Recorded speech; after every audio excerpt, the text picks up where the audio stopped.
duerme bien, continúa con su misión de traer entrevistas oportunas con expertos en diversas áreas de medicina del dormir, en esta ocasión con el doctor Miguel Meira y Cruz, quien es médico dentista con un doctorado en ciencias biomédicas en el área específica de la fisiología del dormir. Es raro tener la experiencia de un dentista con la vasta experiencia de medicina del dormir que el doctor Meira y Cruz tiene, y además un interés muy especial en el área cardiovascular de la apnea obstructiva del sueño.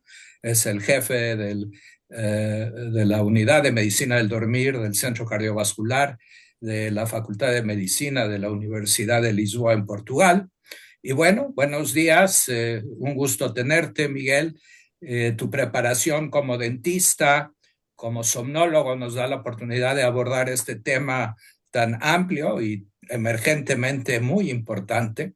Y desde el punto de vista del examen físico, ¿qué piensas tú debe de enfatizar tanto el dentista como el somnólogo al evaluar pacientes, en especial el área de la apnea obstructiva del dormir, del sueño, es un área de interés que ha emergido para los dentistas de manera muy importante. Entonces, ¿qué aspectos del examen físico son importantes?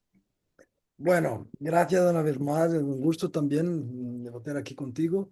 Y bueno, yo creo antes de más que el dentista tiene una responsabilidad allá de los dientes y de las estructuras odontoestomatológicas. Los dentistas tienen una responsabilidad mientras está en los cuidados primarios. Entonces tienen una responsabilidad como que con la frecuencia y con la asertividad que miran los pacientes y que observan los pacientes de todas las edades y con su evolución, tienen la responsabilidad de identificar y de poder, antes de más, prevenir algunas consecuencias de las enfermedades del sueño, entre las cuales, claro, la apnea obstructiva del sueño. Bueno, en particular el examen dental puede proporcionar pistas valiosas sobre los trastornos del sueño, especialmente en adultos con apnea obstructiva del sueño.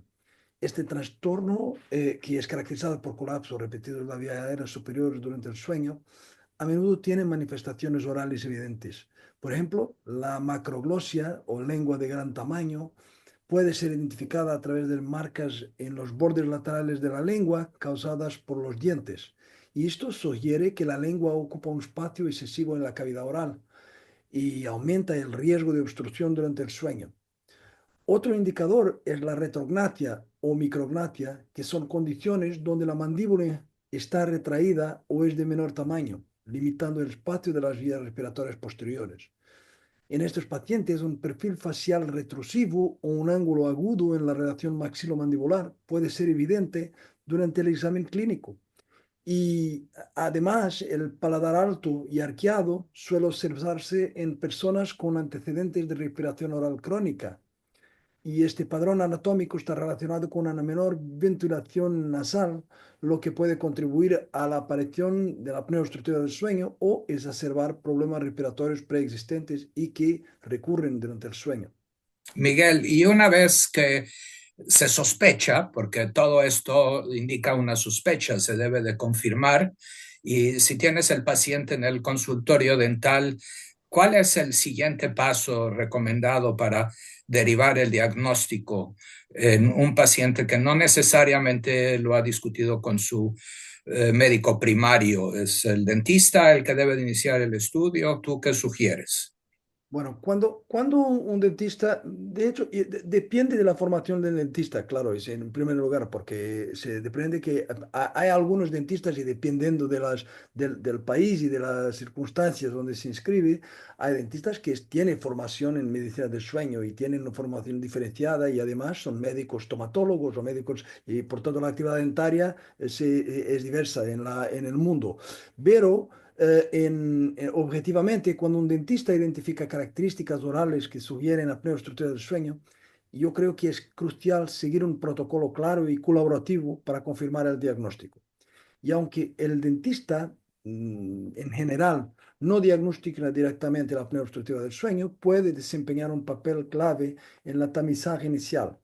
Y en este contexto, los cuestionarios de tamizaje, que son herramientas prácticas y validadas que pueden implementarse fácilmente en el consultorio, el Stop Bang, por ejemplo, el Berlin, evalúan factores como el ronquido, la somnolencia diurna y el índice de masa corporal, proporcionando una puntuación que indique el riesgo de apnea obstructiva del sueño, y otros como Epworth, etcétera, que pueden ser útiles. Y si el tamizaje inicial sugiere un riesgo elevado, el paso siguiente es una derivación a un especialista en medicina del sueño.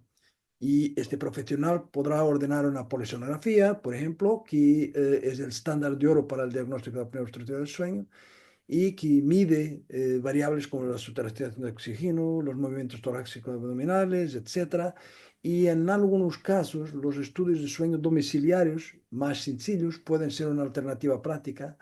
Además, si las características anatómicas sugieren una obstrucción significativa como la hipertrofia de las amígdalas o desviaciones del tabique nasal, puede ser necesaria una interconsulta con otorrinolaringólogo Claro. o cirujano maxilofacial En y ese sentido, es muy importante lo que indicas, el establecer una colaboración interdisciplinaria, pero una vez derivado el diagnóstico, ya se hizo el tamizaje, se hizo un estudio, ya sea polisomnografía o estudio ambulatorio, se identifica al paciente como un candidato para que el dentista con la experiencia idónea implemente el dispositivo intraoral para el tratamiento de la apnea obstructiva del sueño. Eh, ¿En qué ¿En qué casos está indicada la férula oral como tratamiento de la apnea obstructiva del sueño? De igual importancia, ¿en qué casos en realidad no debe de considerarse? bueno, los dispositivos orales, como los dispositivos de avance mandibular, son una opción terapéutica efectiva para ciertos casos y su función principal es mantener la vía aérea abierta durante el sueño al avanzar la mandíbula inferior, lo que tensa los tejidos blandos y aumenta el diámetro de la vía aérea. Esto es especialmente útil en pacientes con apnea obstructiva de sueño leve a moderada y quienes responden generalmente bien a este tratamiento. También se recomiendan en pacientes con ronquido primario, ya que los dispositivos orales de avance mandibular pueden reducir significativamente el ruido respiratorio al minimizar la vibración de los tejidos blandos. En casos de apnea obstructiva del sueño severa, aunque el CPAP sigue siendo el tratamiento de primera línea, los dispositivos orales pueden ser útiles como alternativa en pacientes que no toleran el CPAP debido a la incomodidad, claustrofobia u otras razones. Sin embargo, también existen, como has preguntado, contraindicaciones importantes que deben considerarse. Por ejemplo, los DAM no son adecuados para pacientes con edentulismo, ya que requieren una cantidad mínima de dientes para su estabilidad y para su efectividad. De manera similar, personas con trastornos mandibulares severos pueden experimentar un agravamiento de sus síntomas debido al avance mandibular prolongado y además casos de apnea central del sueño. Los dispositivos orales no son efectivos, ya que este tipo de apnea no se debe a una obstrucción física, en lo cual los aparatos pueden ser eficaces. Y el éxito del tratamiento con este tipo de aparatos depende de una evaluación inicial adecuada y de un monitoreo continuo, garantizando que se ajustan, claro, correctamente y no generen complicaciones adicionales. Un área que ha sido de tu interés y en la que has publicado, hecho contribuciones importantes, es esta área de la COMISA, el acrónimo de la apnea obstructiva del dormir en pacientes que también padecen de insomnio. ¿Qué consideraciones se deben de hacer en estos pacientes desde el arranque, desde el diagnóstico al tratamiento, al seguimiento? Bueno, el estudio de Comisa ha ganado relevancia en los últimos años debido al impacto significativo en la calidad de vida, la salud general y cardiometabólica en particular, y a la adherencia al tratamiento. Y este es un punto importante. Desde el punto de vista odontostomatológico, la comprensión de esta interacción es crítica, ya que muchos pacientes con comisa presentan características clínicas que son abordadas en el consultorio dental, como alteraciones anatómicas, dolor orofacial crónico y disfunción de las vías respiratorias superiores. Por otra parte, la adherencia a tratamientos potencialmente eficaces en trastornos respiratorios del sueño de carácter obstructivo, como el CPAP o los dispositivos orales, es en muchas veces más comprometida cuando las dos condiciones concurren, la insomnio y la apnea del sueño. Y estudios recientes de nuestra equipa han arrojado luz sobre este tema, ofreciendo alguna evidencia sobre el manejo multidisciplinario de comisa y particularmente sobre su relación con la odontología. Por ejemplo, en un paper publicado en este mismo mes, señalamos que el tratamiento de apnea obstructiva del sueño en pacientes con comisa utilizando DAM enfrenta desafíos específicos. Por ejemplo, la adherencia al tratamiento, la insomnio puede reducir la tolerancia al uso de DAM, especialmente si el dispositivo genera molestias iniciales como dolor mandibular o cambios oclusales. Los despertares frecuentes relacionados con el insomnio pueden hacer que el paciente perciba el dispositivo como una fuente de incomodidad, aumentando el riesgo de abandono. La eficacia limitada en la apnea obstructiva del sueño severa, que en estos casos los DAM pueden no ser suficientes para controlar los eventos respiratorios, y si no se aborda el insomnio de manera paralela, los beneficios del dispositivo podrían ser aún menos perceptibles.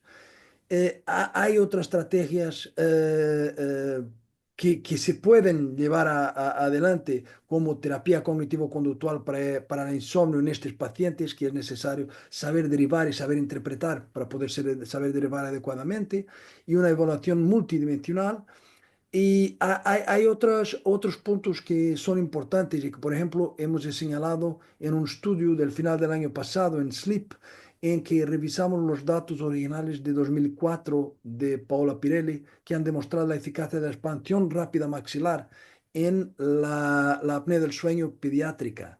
Y en este análisis concluimos que la expansión rápida no solo mejora la ventilación nasal y reduce los eventos obstructivos del paciente con apnea obstructiva del sueño, sino que también tienen un impacto positivo en el insomnio en pacientes con comisa, o sea, pacientes pediátricos que muchas veces se olvida de buscar o comorbidades como la insomnio, que es más frecuente de lo que se pensaba, y la expansión rápida maxilar amplía el diámetro transversal del maxilar, mejorando el flujo de aire, reduciendo la resistencia nasal, lo que disminuye los despertares nocturnos relacionados con la dificultad respiratoria, pero también es muy importante en los despertares por la noche, por ejemplo, y que causan muchas veces un aumento de la actividad autonómica y un aumento de la vigilidad.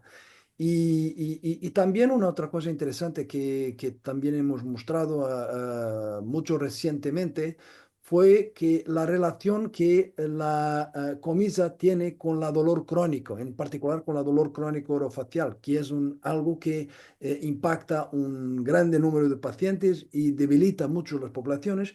En 11,5% de estos pacientes puede existir una interacción entre insomnio y apnea del sueño, empeorando el pronóstico y impactando también otras comorbidades como la comorbidad cardiometabólicas, que son la primera causa de mortalidad en el mundo. Esto es. ¿Hasta qué edad puede considerarse la expansión rápida maxilar como una alternativa terapéutica? Bueno, sabes que hay una controversia o hay una falta de información detallada sobre este motivo, pero se hace en adultos también. Y hay algunas derivaciones de lo que se llama la expansión rápida maxilar y que pueden ser muy eficaces, incluso con estas derivaciones, dependiendo de los pacientes, en edad adulta bueno, en cualquier edad. Pero sabemos que lo impacto que tiene en la población pediátrica por su impacto en el desarrollo y por su impacto en la prevención de la apnea adulta y de los factores que empeoran este aspecto es muy grande. Entonces, pero se tiene que considerar también las comorbidades y muchas veces se olvida de esta emergente comisa, por ejemplo, que veo demostrarse ser importante en estos casos. ¿Y cómo deben de seguirse los pacientes? Obviamente estás indicando niveles de complejidad. Entonces, cuando hablamos del el paciente es diagnosticado, se identifica su tratamiento. En el caso de tu especialidad que estamos hablando de las férulas orales, interesante lo de la expansión maxilar. Una vez establecido el tratamiento, ¿qué seguimiento requieren estos pacientes y qué comentarios crees pertinentes al seguimiento adecuado de estos pacientes? El monitoreo continuo es imperativo y claro que el tratamiento con estos dispositivos orales pueden generar complicaciones que requieren ajustes específicos.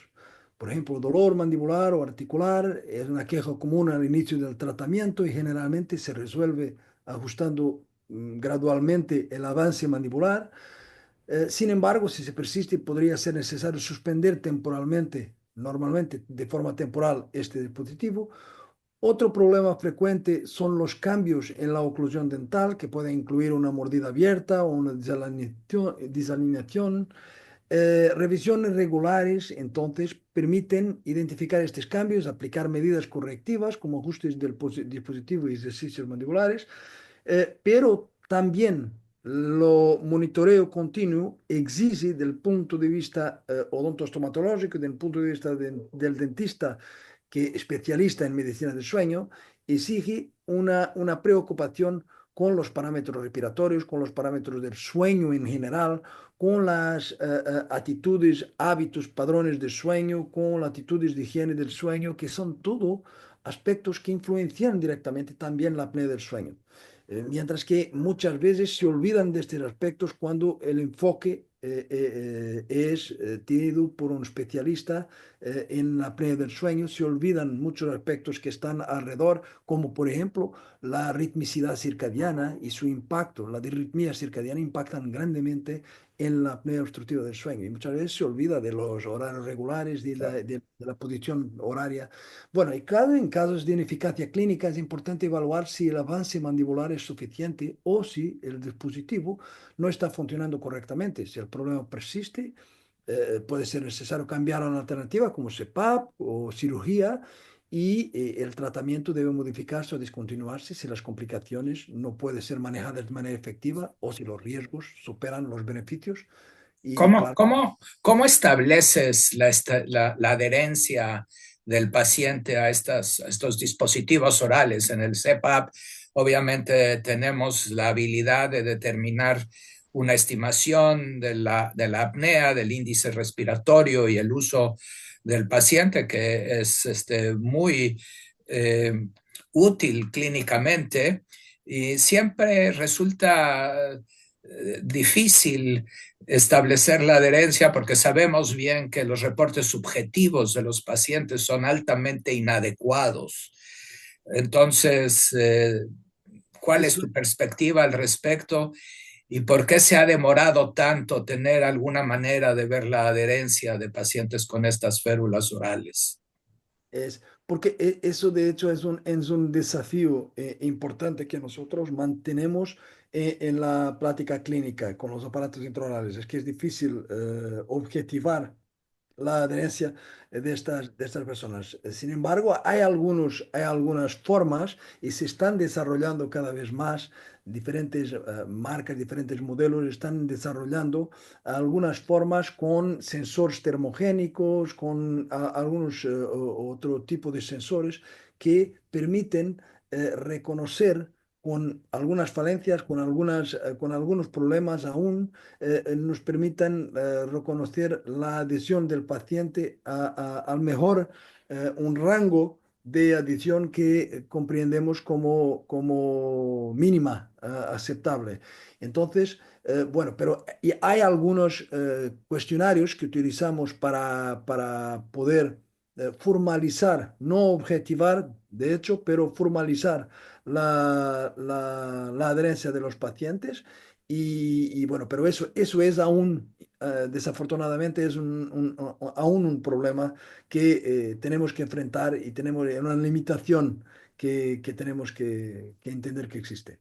Aprovechando tu perspectiva, estando en un centro cardiovascular interdisciplinario, danos una idea de la experiencia de la casuística clínica, ven X número de pacientes en un año con un rango de severidad de leve a severo.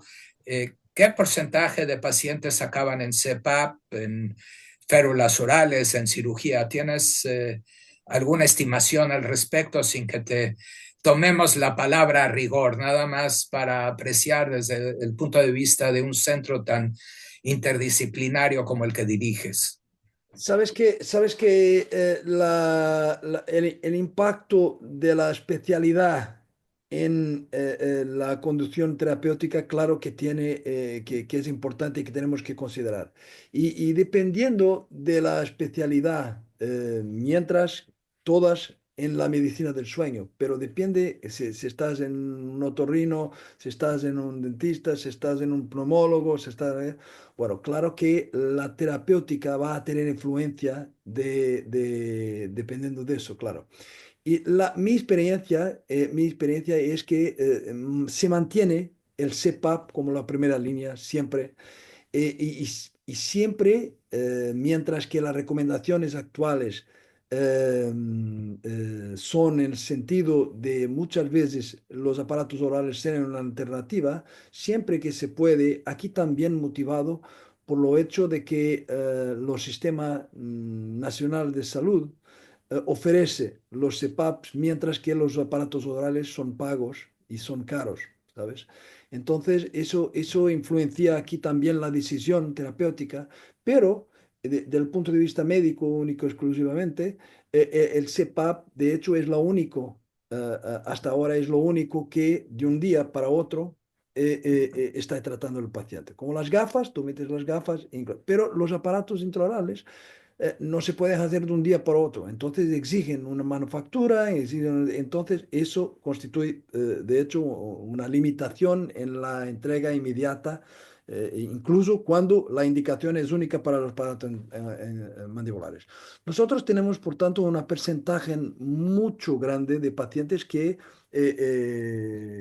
van en CPAP y nos reservamos la apnea obstructiva para los pacientes con apnea obstructiva leve a moderada, como he dicho, de acuerdo con las recomendaciones, y que constituyen más o menos unos 60% de la población que nosotros atendemos en nuestra experiencia y sobre todo en los centros europeos del sueño. ¿Qué porcentaje? ¿60? Sí, sí, sí, sí, sí. Y bueno, pero esto varía de acuerdo con las Ah, poblaciones, claro, y de acuerdo con el centro. En el Centro Europeo del Sueño, que es un centro donde yo hago las consultas más frecuentes, nosotros tenemos y después, claro que hay pacientes con enfermedades cardiometabólicas específicas o cardiovasculares y metabólicas específicas y que requieren, claro, un tratamiento diferente y una opción diferente y ahí ese paciente reserva siempre el CPAP, al menos que no se den bien y que no toleren, ¿ok? Después se recupera el tratamiento con aparatos intraorales. Miguel, se nos agota el tiempo.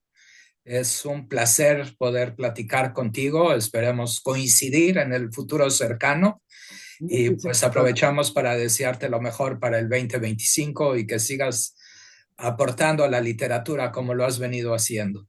Muchísimas gracias, León. Para ti Chao. también. Feliz 2025.